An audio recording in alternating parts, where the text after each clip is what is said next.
Om Namo Bhagavate Vasudevaya.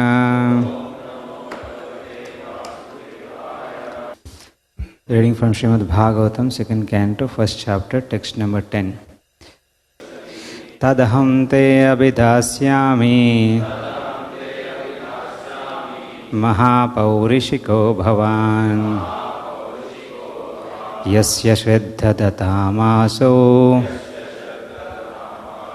Syan mukundhe matis sati. Translation and purport by Bhaktivedanta Swami Srila Prabhupada ki. That very Srimad Bhagavatam I shall recite before you because you are the most sincere devotee of Lord Krishna.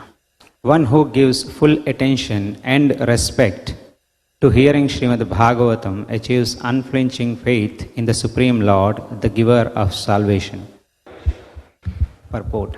Srimad Bhagavatam is recognized Vedic wisdom, and the system of receiving Vedic knowledge is called Avaroha Pantha, or the process of receiving transcendental knowledge through bona fide disciplic succession. For advancement of material knowledge, there is a need for personal ability and researching aptitude. But in the case of spiritual knowledge, all progress depends more or less on the mercy of the spiritual master. The spiritual master must be satisfied with the disciple. Only then is knowledge automatically manifest before the student of spiritual science. The process should not, however, be misunderstood to be something like magical feats, whereby the spiritual master acts like a magician and injects spiritual knowledge into his disciple, as if surcharging him with an electrical current. The bona fide spiritual master reasonably explains everything to the disciple on the authorities of Vedic wisdom. The disciple can receive such teachings not exactly intellectually, but by submissive inquiries and a service attitude.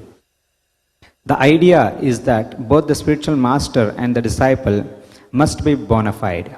In this case, the spiritual master Sukadeva Goswami is ready to recite exactly what he has learned from his great father Srila Vyasadeva. And the disciple Maharaj Parikshit is a great devotee of Lord Krishna.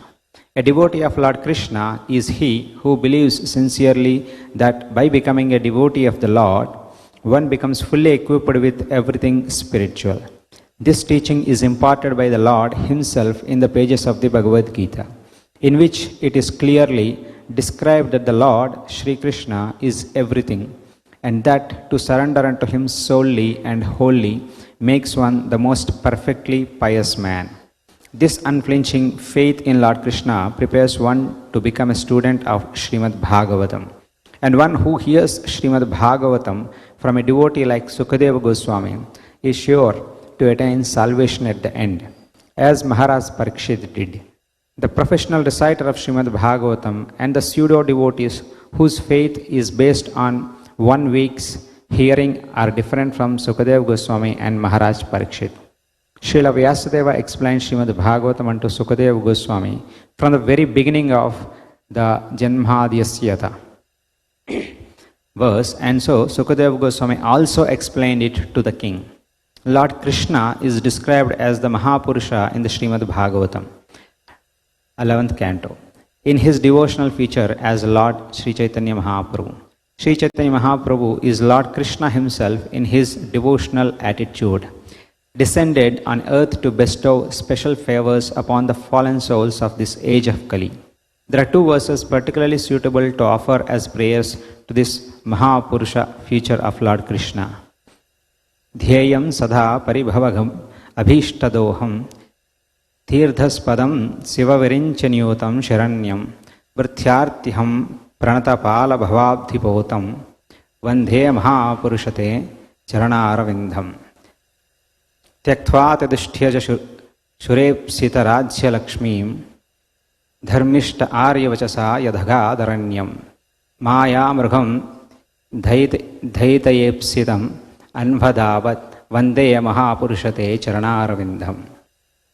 In other words, Purusha means the enjoyer and Mahapurusha means the supreme enjoyer or the supreme personality of Godhead, Shri Krishna. One who deserves to approach the Supreme Lord Sri Krishna is called Mahapurushika. Anyone who hears Srimad Bhagavatam attentively from its bona fide reciter is sure to become a sincere devotee of Lord Krishna who is able to award liberation. There are none so attentive as Maharaj Parikshit in the matter of hearing Srimad Bhagavatam, and there was none so qualified as Sukadeva Goswami to recite the text of Srimad Bhagavatam. Therefore, anyone who follows in the footsteps of either the ideal reciter or the ideal hearer, Sukadeva Goswami and Maharaj Parikshit respectively, will undoubtedly attain salvation like them. Maharaj Parikshit attained salvation by hearing only, and Sukadeva Goswami attained salvation only by reciting. Recitation and hearing are two processes out of the 9 devotional activities, and by strenuously following the principles, either in all or by parts, one can attain the absolute plane. So the complete text of Srimad Bhagavatam, beginning with the Janma Adhyasya, verse up to the last one in the 12th canto, was spoken by Sukadeva Goswami for the attainment of salvation by Maharaj Parikshit. In the Padma Purana, it is mentioned that Gautama Muni advised Maharaj Ambarisha to hear regularly Srimad Bhagavatam as it was recited by Sukadeva Goswami. And herein it is confirmed that Maharaj Ambarisha heard Srimad Bhagavatam from the very beginning to the end as it was spoken by Sukadeva Goswami. One who is actually interested in the Bhagavatam, therefore, must not play it with by reading or hearing a portion from here and a portion from there. One must follow in the footsteps of great kings like Maharaj Ambarisha or Maharaj Parikshit and hear it from a bona fide representative of Sukadeva Goswami. Thus ends the Bhaktivedanta purport. ज्ञानतिमिरान्धस्य ज्ञानाञ्जनशलाकया चक्षुरुन्मीलितं येन तस्मै श्रीगुरवे नमः। नमो ॐ विश्वपदाय कृष्णप्रेष्ठाय भूतले श्रीमते भक्तिवेदान्तस्वामिनिति नामिने। नमस्ते सरस्वतीदेवे गौरवाणी प्रचारिणे निर्विशेषशून्यवादी पाश्चात्यदेशतारिणे। जय श्रीकृष्णचैतन्य प्रभु नित्यानन्द श्री अद्वैत गदाधर शिवासदि गौरभक्तवृंदा। हरे कृष्णा कृष्ण कृष्णा हरे हरे, हरे राम राम राम हरे हरे। श्री चैतन्य मनोभीष्टं स्थापितं येन भूतले स्वयं रूपकदामाह्यं ददाति स्वपदान्तिकम्। वन्देऽहं श्रीगुरु श्रीयुतपदकमलं श्रीगुरून् वैष्णवांश्च श्रीरूपं साग्रजातं सहगणरघुनाथां वितान्तां सजीवं साद्वैतं सावधूतं परिजनसहितं कृष्णचैतन्यदेवं श्रीराधा कृष्णपादां सहगणललिता श्रीविशाखान्तांश्च। वाञ्छकल्पतरुभ्यश्च कृपा सिन्धुभ्येव च पतितानां पावनेभ्यो वैष्णवेभ्यो नमो नमः। मुखं करोति वाचालं पङ्गुं लङ्घयते गिरिं यत्कृपातमहं वन्दे श्रीगुरुं दीनतायां परमानन्दमाधवं श्रीचैतन्येश्वरं प्रभुपादपतितपावनम्। So Sukadeva Goswami starts to answer the questions posed by Parikshit. And it is explained the position of the speaker of Bhagavatam and the hearer of Bhagavatam. But the modern Bhagavad Saptaha only takes one aspect of this, which is 7 days. The interaction between Sukadeva Goswami and Parikshit Maharaj was 7 days. So Bhagavatas, they take 7 days. But they do not see the qualification of the speaker, nor the qualification of the hearer, nor the subject matter which is spoken, which is always centered around only one subject matter, which is the postgraduate information in Srimad Bhagavatam. Because they concise and say that the leelas of the Lord is only what was performed in Vrindavan. But Bhagavatam explains that leelas of the Lord starts from Janmadyasyatah. The leela of the Supreme Lord starts from creating this material world. That is the leela of the Lord. maintaining the Janma Adihi. Janma means Adihi means birth and etc. Creation and etc. Creation, maintenance, destruction. Maintenance is a very big subject. Maintaining the living entities in the material world, facilitating all the requirements, the day-to-day activities, how it is done by the living entities. All these are called the leelas of the Lord. But generally people only understand leelas of the Lord is the leela of Lord Krishna in Vrindavan. But Bhagavatam always stresses that unless we understand the creation leela of the Lord, unless we understand the maintenance leela of the Lord, unless we understand the destruction leela of the Lord, we cannot understand the transcendental leelas of the Lord He personally conducts. So that is the reason why people always misunderstand this Lord's leelas, and that is why Krishna says, Muda, people don't understand. Avajananti Mamuda. Manusham Tanam Ashrita. So when I come in this form, in fact, the Supreme Lord says, when I come like human being. But the original form of the Lord, it's like that. And human beings are made in the form of the Lord. Right? When in Christianity they say, we are made in the shape of the Lord. So there is no doubt, the Lord looks like us. But the living entities want to see Lord in some other form. So the modern days people feel, the more number of heads you have, then you are the Lord. So people also worship Ravana. Why not Ravana? You only worship Rama, we will worship Ravana. Why can't? So in this modern age, there is no scruples. There is no intelligence. First of all, you have to eat pure things to have intelligence. Dravya Shuddhi, Manashuddhi, Deha Shuddhi, Deha Shuddhi, Manashuddhi, Manashuddhi, then only intelligence Shuddhi, then Atma Shuddhi. So when the starting point is wrong, how will thinking process be correct? So thinking process is wrong. Intellectual application is wrong. The viewpoint is wrong. Conclusions, people come, doesn't matter whether one man is concluding or 10 people sit and conclude.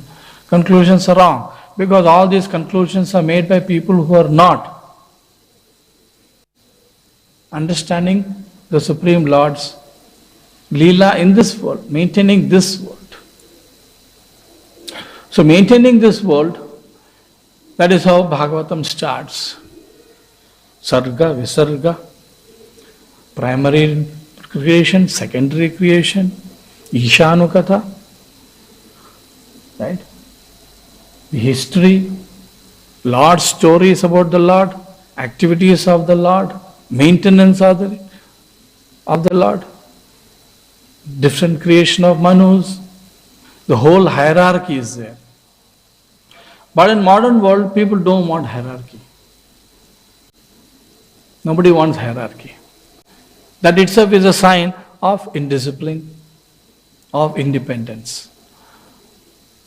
So originally we were always dependent on the Lord, and now we have become independent. And without becoming dependent on the Lord, in the state of independence, we cannot understand the supremely independent Lord. Living entities are dependent on the Lord, always. Part and parcel. Mamaya Vamsha Jiva Loke. Jiva Bhuta Sanatana. That is the beginning. The Lord explains material world, how it functions. Kshara Akshara. There are people who are bound, people who are not bound. People who are bound are in the material world, people are not bound on the spiritual world. And of all the both the kind of characters of people, I am the Lord. Of both the kinds of people, I am the originator. So the supremely independent person is the Supreme Lord. And we are always dependent person. So this dependent person cannot become independent and understand the independent Lord. Doesn't work. Right? To understand a most independent person, you have to be dependent on that person. When you become dependent on that person, probably you can understand the supreme independent person, who the shastras say that you cannot understand him. No matter what you do, he is not perceivable by the senses, he is not captured by the mind or the intelligence. So So such a personality cannot be understood just like that. So the first step the people take in God realization is wrong. Because the first step people think is that we have to contemplate and think and come to a conclusion. What are you going to contemplate when there is nothing inside? On what will you contemplate? So everybody takes all unnecessary things of objects of contemplation. Contemplate on this, contemplate on this, contemplate on nothing. How will you contemplate on nothing? Stop the desires. Stop the forces of desires. And Krishna says the opposite in Bhagavad Gita. Krishna says the desires will keep flowing like rivers, but you be like an ocean. Krishna not saying that now stop all the rivers, stop all the desires. Krishna is not saying that. So people can construe or interpret things in such a way and create a kind of a philosophy which is a philosophy of rebels. Philosophy of rebels. Why philosophy of rebels? Because it starts with a subject matter that I don't have to depend on anybody. When I start with depending upon a human being, that itself is a wrong step according to them. Because you have to depend upon the superhuman being. In one sense they are correct. But are you qualified to directly go to the superhuman being? No. Why? Because they forget the very important aspect of superhuman being. Superhuman being means everything is himself. So the person you are going to surrender to understand the supremely independent is also part of the supremely independent. So you are actually surrendering to the Supreme Lord only. Right? Your problem is to surrender to another human being. Now this another human being is also part of the superhuman being. He is also an amsha of the superhuman being. He is a part of the Supreme. Actually he is part of him. So what is your problem? You are actually surrendering to the Supreme. So they understand everything disconnected from the Lord. And Bhagavatam's primary principle is that everything is connected to the Lord. In fact, the Lord is the only person who is existing with his entourages, with his part and parcel, with his energies. Parasya Shaktir Vividhaiva Shruyate. So he has different energies. So devotees, knowledgeable devotees are also his energy. In fact, knowledgeable devotees or let us say pure devotees are very closely connected to him. So one has to approach the pure devotee to understand the Supreme Lord. That should be the logic. So keeping that logic, one should not worry about the seniority issue. If you have a problem with seniority, there is no seniority. Why? Because everything is the Lord. Everybody I see in front is the Lord. Amsha of the Lord. Right? When Amsha is all the Amshas are connected to the Lord, then I am connected to the Lord through different Amshas. So it's a very foolish understanding when we are not able to surrender to the pure devotees. When our false ego limits us from surrendering to the pure devotees. Not only pure devotees, one should be able to surrender to all the devotees who are striving to achieve purity. There also there is no difference. Because the Supreme Lord considers everybody as devotee who is striving to achieve. The question of achievement is the question of time. Like Prabhupada says, the difference between a ripe mango and a green mango. Ripe mango is not mango. It is called by mango. Ripe mango is also mango, unripe mango is also mango. The only difference is that time taken to ripen. So a devotee who is trying to achieve the shelter of the Supreme Lord is also pure in the sense that only time is differentiating him. If a person follows the sadhana process, that process of devotional service per se, then only time differentiates between when he will become pure. So like the acharyas say, Hari, Guru, Vaishnava. These three things are the process to understand the Supreme Lord.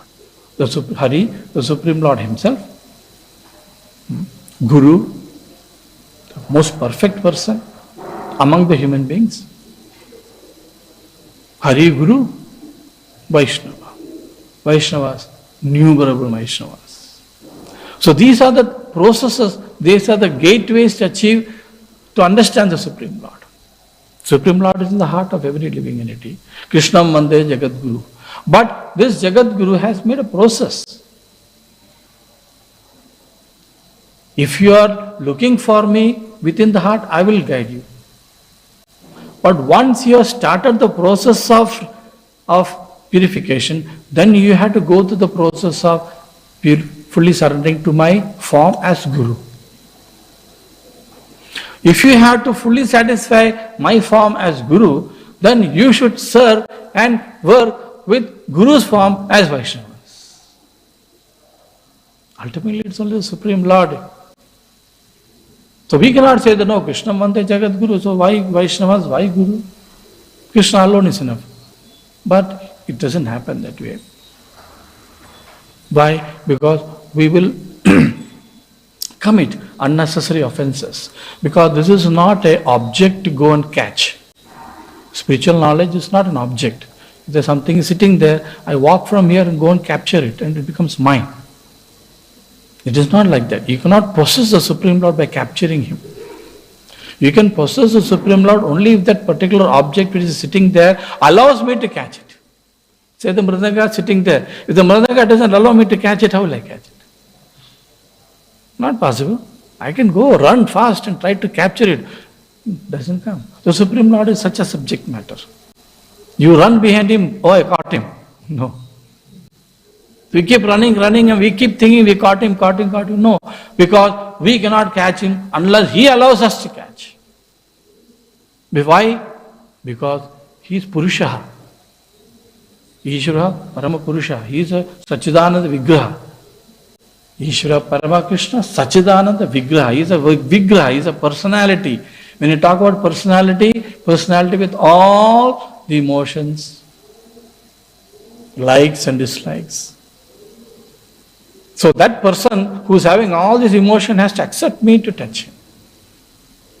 Hence it is shastra say that you cannot understand him. Do not waste your time trying to understand him through the process. Prabhupada explains here, he uses the word avaroha panta, or the process of receiving transcendental knowledge through a bona fide spiritual master. So that is the process. Avaroha panta is a process of learning, not the other process of ascending knowledge. This is a descending knowledge. So through a process of ascending process, we cannot go and capture him.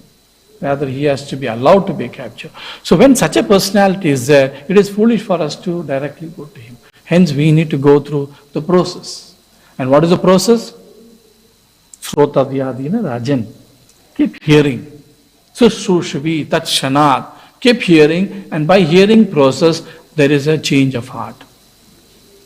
Bhagavati Uttama Sloke Bhaktir Bhavati Naishtiki.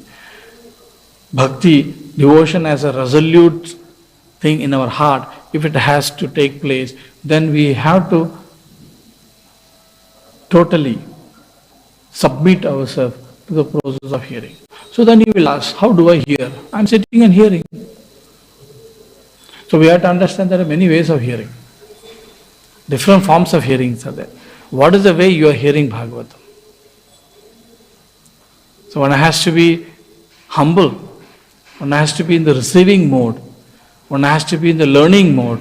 One has to be considering himself as not knowing the subject matter. But then you will say, no, I am hearing it every day, so I know the subject matter.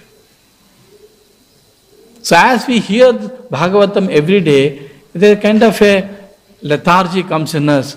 The same subject matter. So everything that we hear from Bhagavatam has to be understood as, I have to imbibe it within myself. It is not understood as a knowledge gaining subject.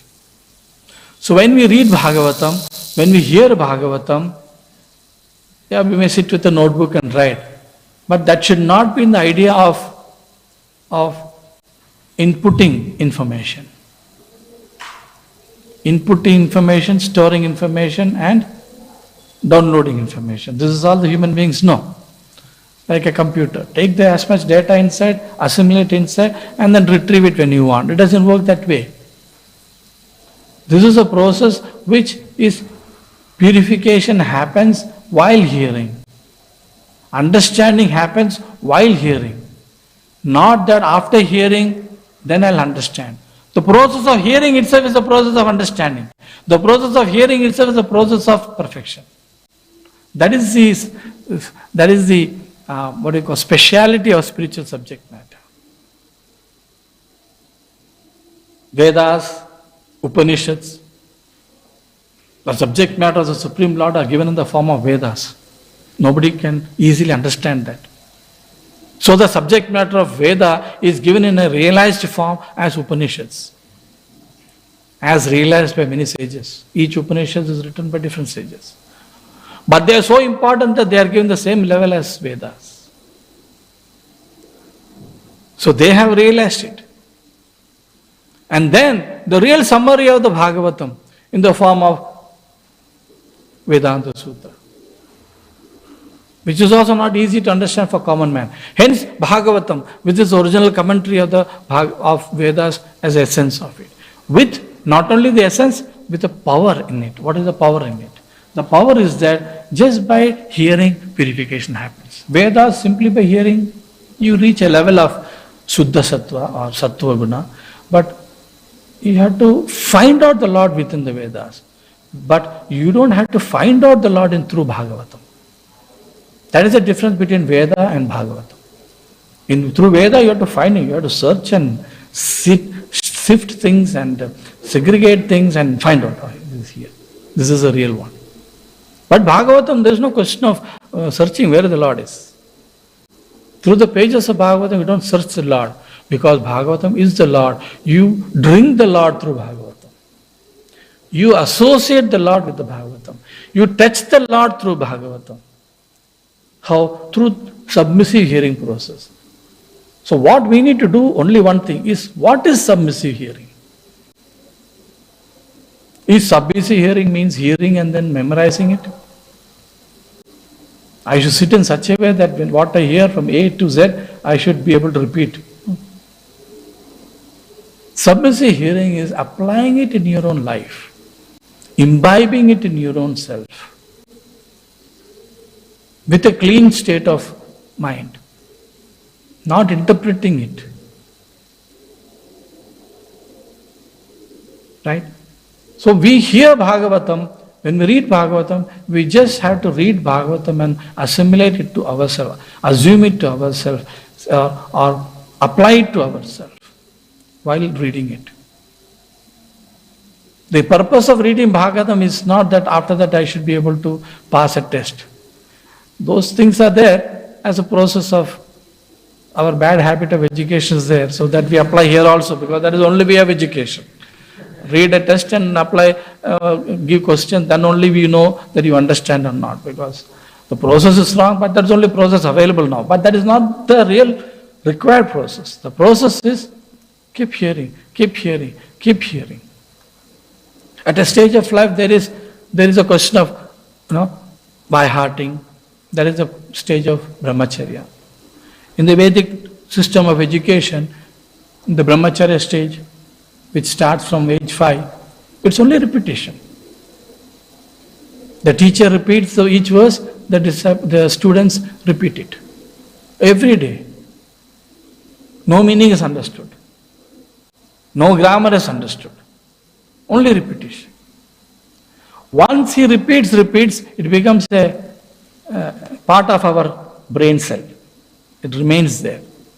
Then comes understanding the meaning. Then comes analyzation. Then comes applying and all those things. So learning means actually repetitive hearing. Same thing in Bhagavatam. Purification means repetitive hear of Bhagavatam, because Bhagavatam has a characteristics like that. It is a chintamani. You keep touching it, you will also become gold. So we may do those things, but that is not the only way of learning Bhagavatam. You can be an expert in Bhagavatam, you can quote left, right, center verses, you can speak wonderfully to enamor the interest of intellectuals. But how far are you from him? Because Bhagavatam is a subject matter which takes us near to him. So if by hearing Bhagavatam, if by learning Bhagavatam, we are not going closer to the Supreme Lord, then the purpose is not achieved. Because Bhagavatam is a process of revealing a personality who never reveals himself. You are approaching a personality who cannot be assimilated by the senses. We cannot. Right? So that is what Prabhupada explains very clearly in the purport, that Bhagavatam, the process is such that just by keeping close to Bhagavatam with unflinching faith, one becomes purified. That's a very scientific process. When we are the Bhagavata school of understanding the Supreme Lord. Mayavadi school doesn't allow this. The process of Sankhya also doesn't allow this, because Sankhya is total analysis. Analyzing and finally finding him out and then surrendering to him. It helps. But Bhagavatam, there is no question of it may or may not work. It permanently works. Avismriti Krishna Padara Vindayo Kshinoti Abhadrani Samam Tanoti Cha Sattvasya Suddhim Paramatma Bhaktim Jnanam Cha Viraga Yuktam. If you want to reach bhakti, jnana and vairagya, along with jnana and vairagya, then by reading Bhagavatam and remembering the Lord, avismriti, smriti is remembrance, avismriti is intense.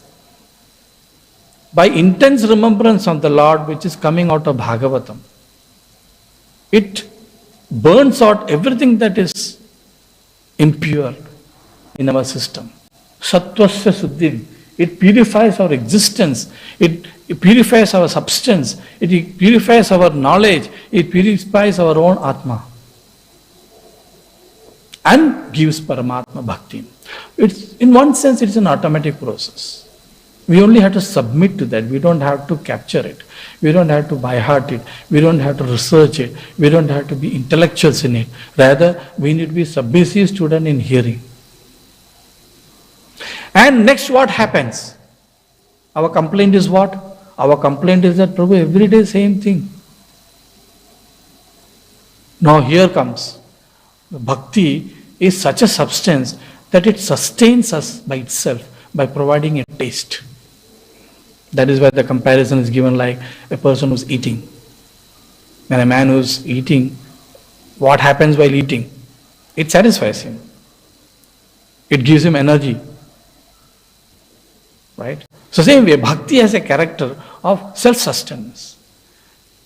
When purification is happening by associating with Bhagavatam gradually, a taste for it by itself develops. By time. Perseverance, time, provided we are patient. It provides taste in itself. And that little bit of taste makes me read again. Which gives little bit taste. That taste again makes me associate. So it is a self-attracting subject. But we need to have a strenuous way of doing it, because in the beginning we need to provide our effort. That is little difficult. That is where we all sometimes fail. I have given enough, now I cannot give any more. Sometimes we say that. Such people will lose. But strenuously going on repeating, as long as we are following the principles. That is why it's a holistic process. If the lifestyle is not changed and you're going on hearing Bhagavatam, then this will take time. The lifestyle also has to change. When the lifestyle is conducive to Bhagavatam, your aim in life is to purify ourselves through Bhagavatam. So we have to adopt a lifestyle which allows such purification. You cannot do anything and everything and then read Bhagavatam and say, no, I read for 10 years, nothing happened. Because after reading, what are you doing? Before reading, what are you doing? So it's a holistic process. When a sattvic life, when a person adopts a sattvic life means do's and don'ts are there. So when the do's and don'ts are followed and sattvic life is maintained, then purification happens. That purification sustains us. After that, that purification makes us go deep into the subject matter of Bhagavatam and get attracted to the Supreme Lord.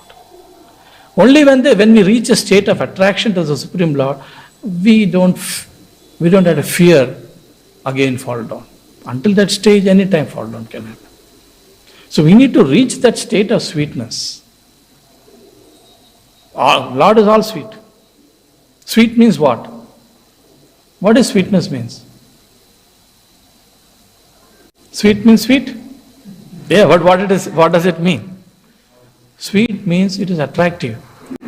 Sweet means it is addictive. Isn't it? Want it, I want it, I want it, I want it. So when you say the Lord is sweet, Bhagavatam is sweet, what does it mean? It becomes addictive. Good addiction, of course, not bad addiction. So when the Lord is sweet, it's attracting. It always captures our attention. It becomes priority in my life. That is why He is sweet. So when that happens, then we can be a little bit free from the clutches of material world. Until then, we are in the clutches of the material world. While being the clutches of the material world, we have to do this process of hearing and chanting. Hearing and chanting. Why every day Nityam Bhagavata Sevaya? This process actually started from one of the Goswamis, Raghunath Goswami, who introduced in Gaudiya Vaishnavism daily Bhagavatam. And that's what Bhagavatam says also, Nityam Bhagavatam Sevaya. And that process has been established by the Acharyas, established by Bhaktivedanta, and established by Srila Prabhupada. Every morning Bhagavatam, every evening Bhagavad Gita. Why is that? Because this process, it's not a process for somebody to show his panditya. It's a process where the person speaks and few people hear, and the next day the speaker also sits and hears. Not that the speaker always speaks. In our process of Bhakti Yoga, if the man who's speaking is always speaking, he will get into trouble. Everybody has to hear. So speaking and hearing is a part of sadhana. The man who's speaking and the man who's hearing, both are important. In material subject matter, say, oh, he is a very knowledgeable person. He speaks and we are all students, we keep hearing. No. Speaking and hearing is same in Bhagavatam. The person who is speaking gets purified, person who is hearing gets purified. Haritoshanam. The aim is to please the Supreme Lord. By hearing is by pressurizing ourselves in making us sit and hear. And also pressurizing the person to speak. Sometimes people say, no, I don't want to take class. I don't want to. Why is that? So we need to get over all these shortcomings in our mind. Speaking is not that I have to show my panditya. Speaking is I have to speak so I please the Lord. I am speaking about the Lord. Oh, I have to sit every day in here. Yes, I am sitting every day here to please the Lord. This is the mood of submissive hearing. So when the mood is submissive hearing, not issue about who is speaking, what is spoken. Be attentive. So this inquisitiveness, hearing, this alertness in hearing is called submissive hearing. You have to hear, you have to be alert, you have to hear, and you have to apply it to yourself. When I am hearing Bhagavatam, I have to apply it to myself. And that is why preaching is important. Not that we are all qualified people to go and save the world. First we have to save ourselves. But we do preaching. Prabhupada's the concept of Gaudiya Vaishnavism, the concept of Sankirtana is to talk about Krishna. Not because you are a Pandita about Krishna. But talking process helps in two things. Three things actually. One is it purifies ourselves. Second is somebody hears and it helps him. Third, it is very pleasing to the Lord. These three things are happening when we preach. There also the mood is important. Now that I am going, now the Savior has come out of the car, get out of the car and I'm going to save the people in Avenue Road. No. So we represent the Supreme Lord and we talk about the Supreme Lord, which purifies the speaker, purifies the hearer, and it pleases the Lord. Hence, self-purification happens. So it's also part of sadhana. Many times devotees separate morning sadhana, then preaching. No, both are sadhana. Many times people say, how do I balance between work and sadhana? Both are sadhana. Sadhana means what? A process which I voluntarily take up for my purification. On a regulated way, on a day-to-day basis. Not like once in a while. Then doesn't become sadhana. Sadhana is a daily performance. So for me, hearing the Lord, chanting the holy name, arati, class, prasadam, going out and talking, preaching or working, coming back and washing a cloth, and taking rest, everything is sadhana. So we don't differentiate between these things. Morning 4 o'clock to 9 o'clock, now I'm tired, let me go and take rest. These people are thinking it is a work you did. No, you didn't do any work. You did a self-purification process. Yeah, material mind and material body may feel little exerted sometimes, so taking rest is not banned. You can take rest. But one should not feel that, oh, my work is over, today's work is over. No, our work is 24 hours. Our work is, people say, you don't take a break, no break here. Why? Break means your process of purification is broken. Because morning till evening, the process is purification. In a process of purification, there is no break. Sleeping is also purification, getting up is also purification, eating is also purification. Prasada seva, Nama seva, Prasada seva, Bhagavata seva, Murti seva, Tulsi seva, Dhama seva, Sankirtana seva. So our life is full of seva. So we cannot differentiate between our morning program, evening program, outside program, Bhagavatam program, reading program. All are part of self-purificatory process of sadhana bhakti, where we are associating with the vibration of the Supreme Lord. We are associating with the purified subject matter. Because I am impure, when I associate with pure subject matter, I gradually becomes pure. Prabhupada gives it a very simple example of iron and fire. So morning till evening, if we are simply associating with the spiritual subject matter in different forms as it exists, which gives a variety to us also, which keeps us our interest in it, gradually, the aim is to get fixed to the sweetness of the Lord, irrespective of all the material troubles. That is also there. Because material world will always create trouble. Our karma will always create trouble for us. While the karma is going on troubling us from all sides, we maintain our strictness in purifying by associating with the different subject matter of the Lord. We cannot say, let that stop, then I'll start. No, that will never stop. But the point is that if you don't do this, that will continue more. At least today, a devotee who is sincerely serving Bhagavata is only dealing with the past karma. If you are not dealing in Bhagavatam in different forms of it from morning till evening, then we are creating more karma also. So at least past karma we deal with, we cannot avoid it until it goes. But the process of purification continues. At least we can stop creating more karmas. Because the more karma you create, more time we have to spend dealing with it. The more you allow dust to come inside the room, the more time you have to spend in cleaning the room. If you close all the doors, no more dust. So similarly, if you close all our 9 gates in this body, dust doesn't come inside. Yeah, but still it keeps coming in. But gradually it should minimize. So when that minimization of dusting inside stops or reduces and cleaning process increases, naturally permanent cleanness comes. That faith we should have. And that is the faith Bhagavatam gives us, and that is what is practically happening for anybody who is touching Bhagavatam. It may take few years or it may take few lifetimes. Depends upon how well we are cleaning it and how well we are allowing the dust from not coming inside. That is all. So this is what the Lord Himself, as Prabhupada mentions in the last portion of Bhagavatam, of this purport, the Lord Himself has come to teach us this process.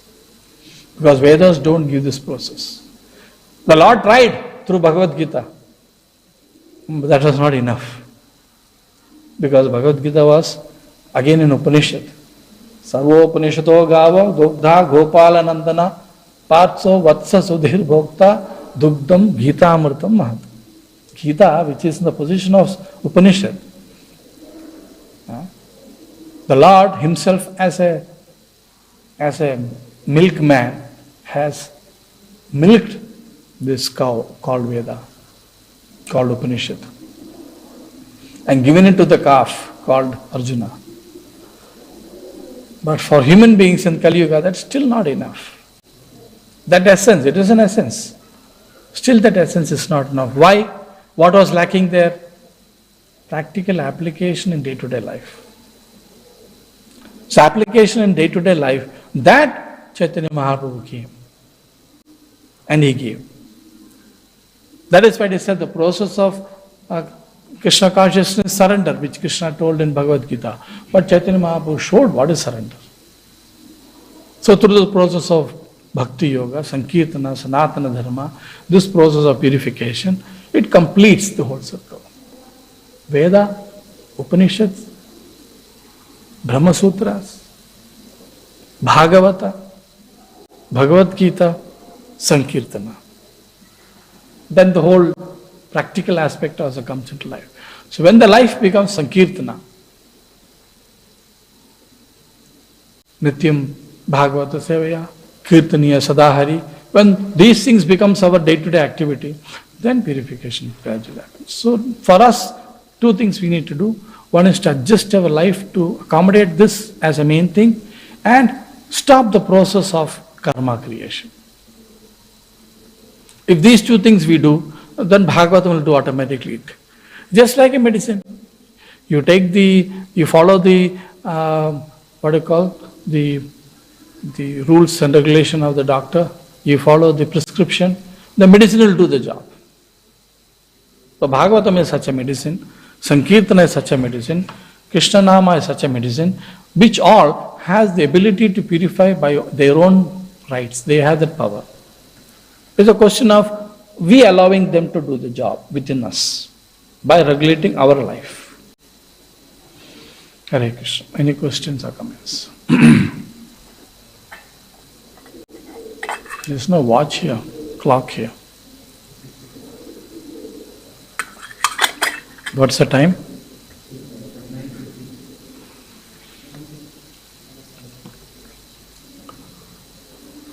Hare Krishna. Srila Prabhupada ki, Gandhara Srimad Bhagavatam ki.